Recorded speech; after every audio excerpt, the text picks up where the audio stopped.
Have you ever felt drained by someone's negativity? Buddhism teaches us a powerful way to protect our inner peace, without saying a single word.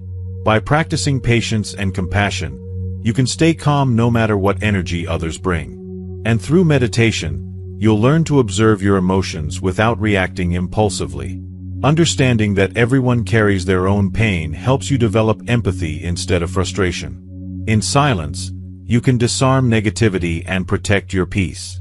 Stay with me and discover how these timeless teachings can transform your life and your relationships.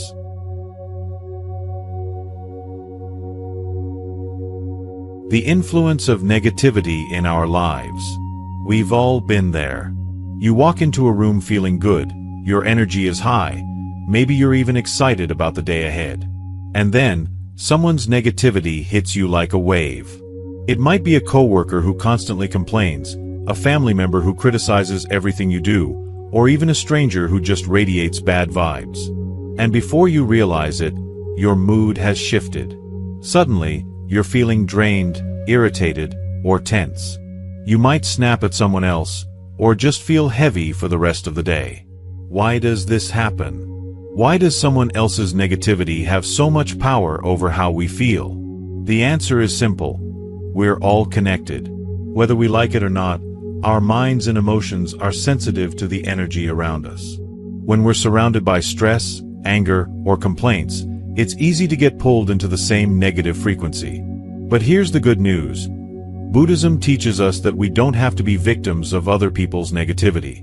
We can choose a different response, one that protects our peace without needing to argue, explain, or even speak. In life, we can't avoid negative people. They're part of the world, just like the rain or the wind. We can't control their actions, words, or thoughts. But we can control our own energy and how we respond. Instead of wasting time and energy trying to change others or reacting to their bad moods, we can learn to neutralize their negativity without saying a single word. This isn't just theory. Buddhist monks and practitioners have used these teachings for centuries to protect their inner peace. They live in the same imperfect world we do. They face challenges, difficult people, and negativity, but they don't let it touch their core. And they don't need to fight or argue to stay calm. They use simple yet powerful principles that anyone can practice. In this video, you'll learn how to shift your perspective and take back your peace. We'll talk about why negativity feels so powerful and how you can build an inner strength that makes you immune to it. You'll discover how to stay grounded even when someone else is losing control, and how to walk through life with a quiet confidence that negativity can't shake. So, if you're ready, let's start this journey. Together we'll explore the wisdom that has helped millions of people live with more peace, even in the middle of chaos. Understanding the nature of suffering, a Buddhist perspective. If we want to disarm negativity without saying a word, we first need to understand where it really comes from. From a Buddhist point of view, negativity doesn't appear out of nowhere. It has a cause, and that cause is suffering. The Buddha taught that all human beings experience dukkha, which can be translated as suffering, dissatisfaction, or an underlying sense of discomfort with life. No one escapes it. The person who constantly complains, the one who criticizes everything, the one who lashes out in anger, they're all showing the world their inner suffering. They might not be aware of it, and they might not have the tools to handle it in a healthier way, but that pain is driving their behavior. Think about it. When you've been stressed, hurt, or angry, how did you treat the people around you? Even if you didn't mean to, there were probably moments when you were less patient, more reactive, maybe even unfair. We've all been there. The difference is that some people get stuck in that state and don't know how to break free from it. The problem is, we often take it personally. If someone speaks to us with a harsh tone or throws a critical comment our way, we feel attacked. It's easy to think they're doing it to us. But when we apply Buddhist wisdom, we start to see things differently. That person isn't fighting with you, they're struggling with themselves. You just happen to be standing in front of them when their pain spills over.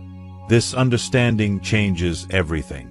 Instead of feeling offended or angry, you can feel compassion. Instead of reacting with frustration, you can remain calm. You recognize their negativity as a symptom of their suffering, not as a reflection of who you are or what you've done. And in that moment, you free yourself from their emotional control. That's the first step to disarming negativity without saying a word, shifting your perception. When you stop seeing it as an attack and start seeing it as a reflection of their inner world, you no longer give it power over you. You stay grounded, steady, and peaceful. In the next chapter, we'll dive deeper into how patience becomes your shield, helping you hold onto that calm energy no matter what comes your way.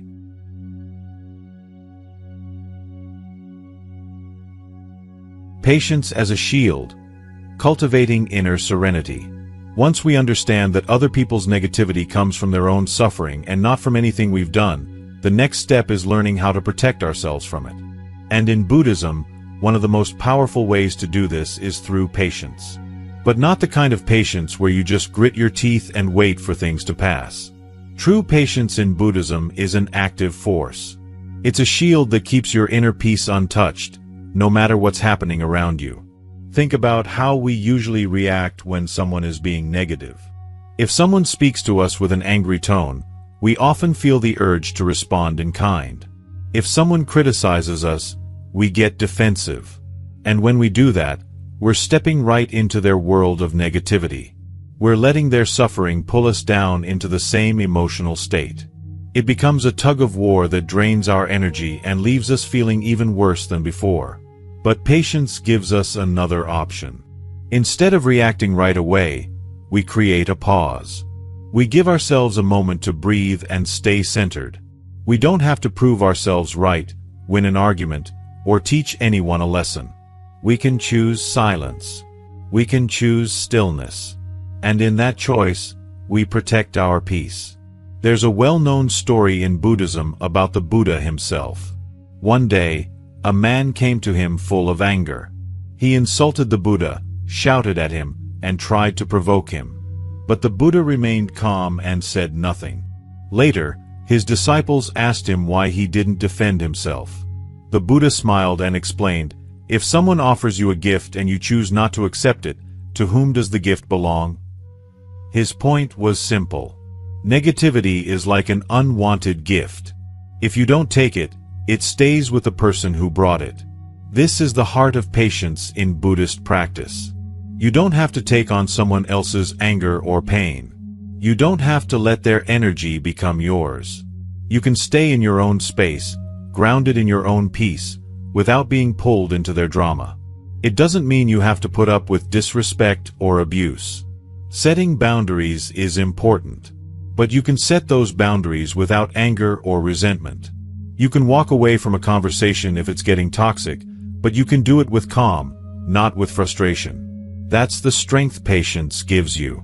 One of the easiest ways to cultivate this patience is through conscious breathing. Whenever you feel someone's negativity creeping in, take a slow, deep breath. Remind yourself, "This is not mine." Imagine their words or energy passing by you, like a cloud drifting through the sky. You don't have to catch it. You can just let it float by. Over time, this practice builds a strong inner calm. And something interesting happens when people realize they can't trigger you anymore. Their need to provoke you often fades away. It's like a fire that goes out when it runs out of fuel. When you don't react, you're no longer giving them the energy they're looking for. Patience isn't about being passive. It's about being so grounded in your own peace that no one can shake it. And when you live from that place, the negativity of others starts to lose its grip on you. In the next chapter, we'll explore meditation as the ultimate practice for strengthening that calm and building a mind that observes without reacting. Meditation as a tool for observation and non-reaction. By now, we've seen how understanding and patience can protect us from the negativity of others.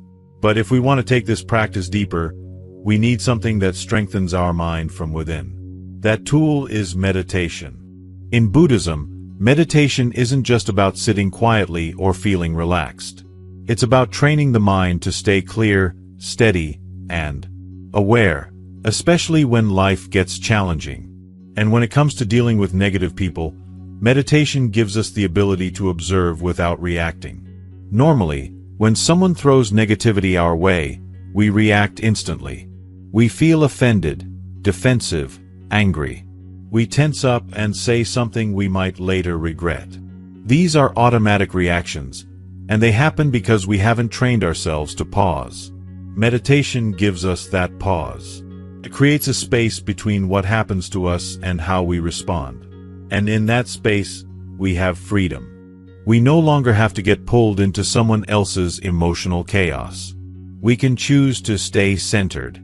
Buddhist teachings often use the image of a still lake to describe a peaceful mind. If the water is calm and clear, you can see straight to the bottom. But if it's stirred up by wind or rain, everything becomes murky. Our minds work the same way. When we're agitated, every little thing upsets us. But when we're steady and clear, we can see what's really going on, and we can choose how to respond.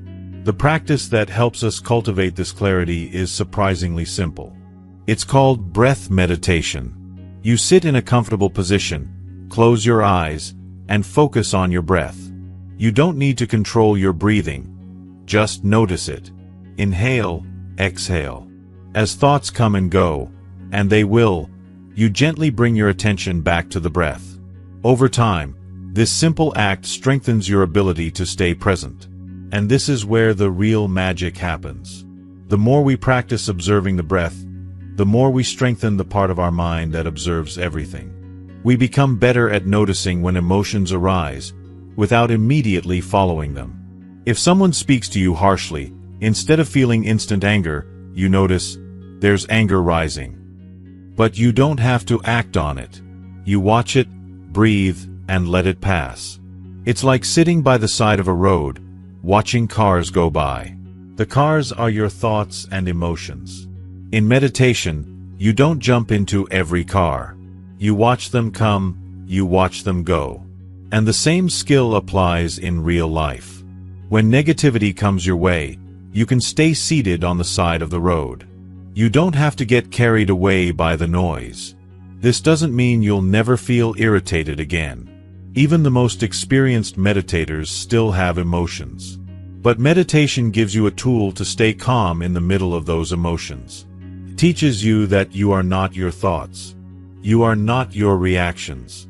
You are the one who observes them. And the more you meditate, the easier it becomes to apply this in daily life. Maybe a coworker starts complaining for the third time today. Instead of feeling drained, you take a deep breath. You realize their complaints aren't your burden to carry. You stay calm, you stay kind, or you quietly move on. No reaction needed. Meditation helps you build a mental habit of spaciousness. There's room for everything to exist. Your thoughts, their negativity, the chaos of the world, but none of it has to disturb your peace. You create a calm center within yourself. And the stronger that center becomes, the less anything on the outside can shake it. Some people think meditation is about escaping reality, but it's the opposite. It's about being fully present in reality, without being controlled by it. When you practice this regularly, you stop reacting to every little thing. You become more intentional, more patient, and more peaceful. This is why meditation is the foundation of non-reaction. It trains you to observe without judgment, to stay calm without effort. And when you live from this space, the negativity of others loses its power over you. Next, we'll explore how developing compassion can take this even further, transforming not just your experience, but the energy of those around you.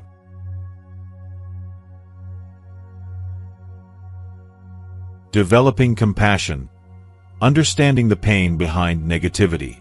Compassion is one of the most powerful forces we can develop to disarm negativity without saying a single word. It's not just about feeling sorry for someone or tolerating bad behavior. True compassion, as taught in Buddhism, is about deeply understanding the suffering that lies beneath another person's negativity, and allowing that understanding to guide how we respond. When someone is negative toward us, whether they're criticizing, complaining, or acting out in anger, our first instinct is usually to push them away. We might get defensive, annoyed, or even feel the urge to fight back. But when we react that way, we're only feeding the cycle of negativity. It becomes an endless back and forth of hurt and frustration. What Buddhism teaches is that there's another way. And that way begins with compassion. Imagine this. You're walking through a village and you see a dog that's been hurt. It's in pain, and as you approach, it growls or even tries to bite you. Do you get angry at the dog for acting aggressively? Probably not. You understand that it's afraid, in pain, and just trying to protect itself. You don't take it personally. You feel compassion, knowing that its aggression is a response to its suffering. Now apply that to people. When someone is lashing out or constantly negative, it's usually because they're dealing with pain we can't see. Maybe they're stressed about something in their personal life. Maybe they feel unappreciated, lonely, or insecure.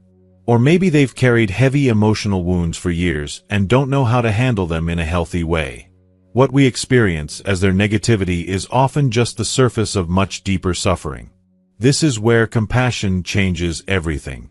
Instead of seeing a negative person, we start to see a human being who is struggling.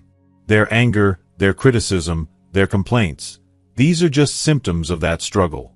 And when we see them in this way, it becomes much harder to take their behavior personally.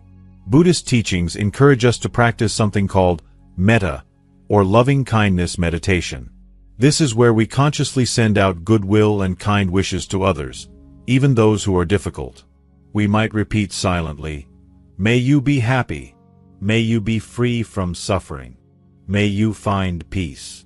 At first, it might feel strange or even impossible to do this for someone who seems to be draining our energy.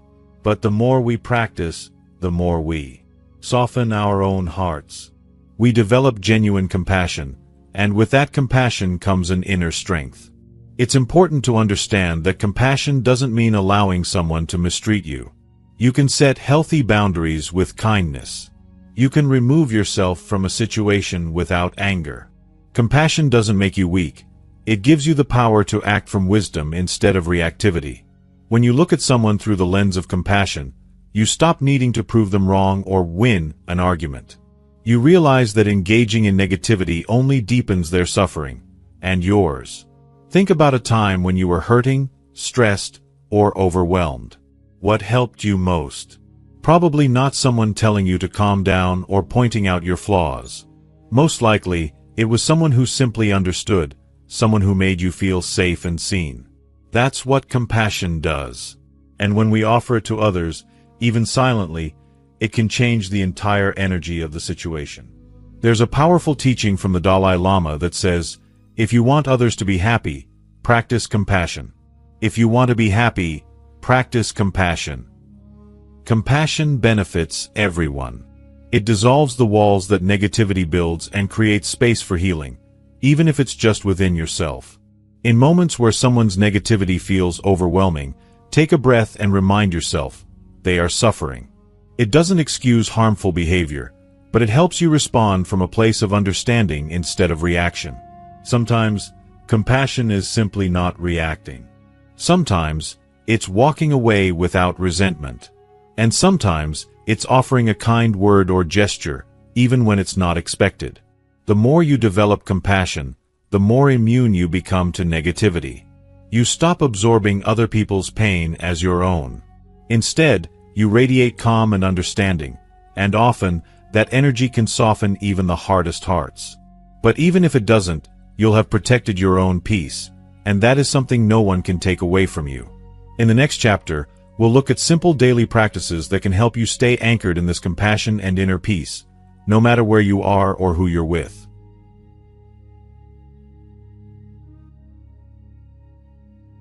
Daily practices to maintain inner peace. Understanding the root of negativity, practicing patience, meditating regularly, and developing compassion are powerful tools. But for all these to truly take root, we need to bring them into our daily lives in a simple, consistent way. Inner peace isn't something we achieve once and then keep forever without effort. It's a practice, a discipline. And when we make it part of our daily routine, it becomes easier to stay grounded, no matter what kind of energy surrounds us. One of the simplest yet most effective things you can do is to start your day with intention. So many people wake up and immediately get swept up by their phones, emails, or social media. They dive straight into other people's problems, news, and noise without ever checking in with themselves first. This sets the tone for a day where you're reacting to everything instead of creating your own experience. But if you take just a few minutes in the morning to sit quietly, breathe, and remind yourself of how you want to feel today, calm, steady, patient, you give your mind a different starting point. You set an intention that can guide your reactions throughout the day. Another practice that makes a huge difference is mindful observation. As you go through your day, pay attention to how you feel in different situations, especially when you're interacting with difficult people. Instead of reacting instantly to negativity, observe your body. Notice when you start to tense up, when your breath becomes shallow, when frustration rises. Don't judge it. Just notice it. And then breathe. Even a single conscious breath can bring you back to yourself and give you space to choose a calm response. You can also practice compassion in small, quiet ways throughout your day. If someone around you is complaining or acting negative, silently wish them peace. You don't need to say anything out loud. Just think to yourself, may you find ease. May you be free from suffering. This keeps your own heart open and prevents you from absorbing their negativity. It's a way of protecting yourself without closing off or becoming defensive. Gratitude is another practice that helps maintain inner balance. At the end of the day, take a moment to reflect on 3 things you're grateful for. They don't have to be big. Maybe it was a moment of peace during your lunch break, a kind smile from a stranger, or just the fact that you kept your cool in a challenging situation. Gratitude shifts your focus away from what's wrong and helps you appreciate what's right. And the more you focus on what's good in your life, the less space negativity has to take hold. It's also important to be mindful of the people you spend time with. While we can't always avoid negative people, we can choose to surround ourselves with those who uplift us whenever possible. Spend time with people who inspire you, who remind you of the person you want to be. This doesn't mean cutting people out harshly, but rather balancing your energy by nurturing positive connections. Finally, remember that your environment matters. Create spaces that support your peace. Maybe it's a quiet corner of your home where you meditate, or a playlist that brings you calm during your commute. Little things make a big difference in maintaining inner balance throughout the day. These daily practices are like watering a plant. At first, the changes are subtle. But over time, they grow into a steady presence of peace that stays with you, no matter where you are or who you're dealing with. When you practice this regularly, the negativity of others no longer shakes you the way it used to. Instead, you become a source of calm for yourself and even for those around you. In the next chapter, we'll explore how all these teachings come together to transform your relationships, moving from conflict to harmony, and helping you navigate the world with greater ease. Transforming relationships from conflict to harmony. Dealing with negative people is never easy. Sometimes it's a random encounter with someone whose energy drains you, and other times it's someone close, a colleague, a family member, a partner, who seems stuck in a cycle of criticism, anger, or frustration. But once we understand the root of their negativity, and we've practiced patience, meditation, and compassion, we're ready to take a step further. We can start to transform our relationships. Not by changing the other person, but by changing the energy we bring into the connection. One of the biggest mistakes we make in relationships is thinking we have to fix the other person. We believe if we just explain things the right way, argue hard enough, or show them how wrong they are, they'll change. But that rarely works. In fact, it usually makes things worse. When we push against someone's negativity with our own resistance, it turns into a battle of egos. Nobody wins. But Buddhism offers a different way, leading by example, shifting the energy without forcing anything.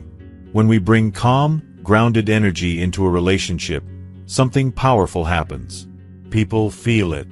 Even if they don't understand it consciously, they sense the difference. If you remain steady and peaceful while someone else is upset, they eventually notice that their energy isn't having the usual effect. The cycle they're used to, where they throw negativity at someone and get a reaction back, doesn't happen. And when there's no reaction to fuel the conflict, the dynamic starts to shift. This doesn't mean it's always easy. You'll be tested. There will be moments when you feel the pull to snap back, defend yourself, or shut down emotionally.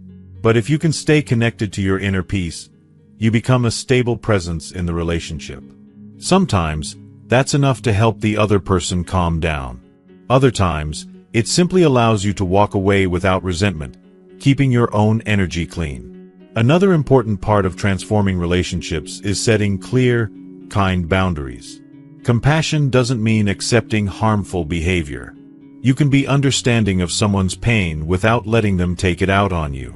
Setting a boundary might mean stepping away from a conversation, choosing not to engage in gossip, or calmly saying, "I'm not willing to have this discussion right now." The key is to do it without anger, without blame, just a clear statement of what's healthy for you. And over time, as you stay consistent in your energy, people notice. Some may soften, some may not. But either way, you're free. You're no longer tied to the need for approval, or stuck in patterns of conflict. You're leading by quiet example, showing that peace is possible even in difficult relationships. It's also important to celebrate the small wins in this process. Maybe a conversation that would have turned into an argument stays calm. Maybe you notice yourself feeling less triggered by someone's comments. These are signs that you're transforming your relationships, not by force, but by shifting your own energy.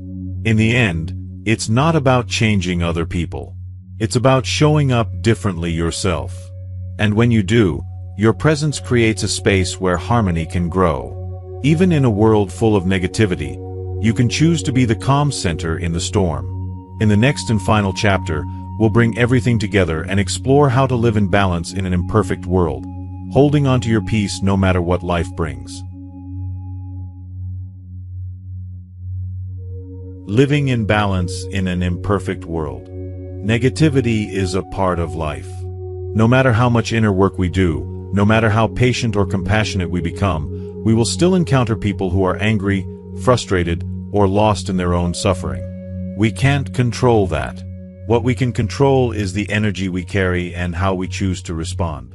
Buddhism doesn't promise us a world free from difficulty, but it does give us the tools to live in balance, even when life isn't perfect. Throughout this journey, we've learned that negativity often comes from a place of deep suffering. Understanding that opens the door to compassion. We've seen how patience acts as a shield, giving us space to choose peace over reaction. Meditation has taught us how to steady the mind, creating the clarity to observe rather than be pulled into drama. And compassion has given us the strength to meet others with kindness, without losing ourselves in their pain. But this isn't just something we practice once. It's a way of living. Each day is another chance to strengthen that inner calm. Some days it will be easy.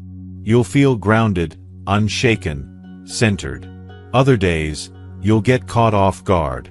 You might react in ways you wish you hadn't. And that's okay. What matters is that you keep returning to the practice. Each moment is a new opportunity to begin again. Living in balance doesn't mean life becomes quiet or simple. It means you find your own quiet within the noise. You carry peace with you, not because the world is peaceful, but because you have built peace inside yourself. That peace becomes a light for others. Sometimes, just your presence, calm, steady, compassionate, will change the energy in a room. Not because you said anything, but because people feel you're calm and respond to it. And remember, this journey is not about being perfect. It's about being present, staying connected to your breath, returning to your center, choosing not to carry what isn't yours, being gentle with yourself when things get hard, and knowing that, no matter what is happening around you, your peace is always available inside you. Thank you for joining me on this path toward greater understanding and inner strength. If you found these teachings helpful, I invite you to subscribe to the channel so we can continue exploring more ways to live with peace, compassion, and wisdom. And if you've experienced moments where you've managed to stay calm around negativity, share them in the comments below. Your story might inspire someone else. Take care of yourself. Take care of your peace. And remember, sometimes the greatest power lies in saying nothing at all. See you in the next video.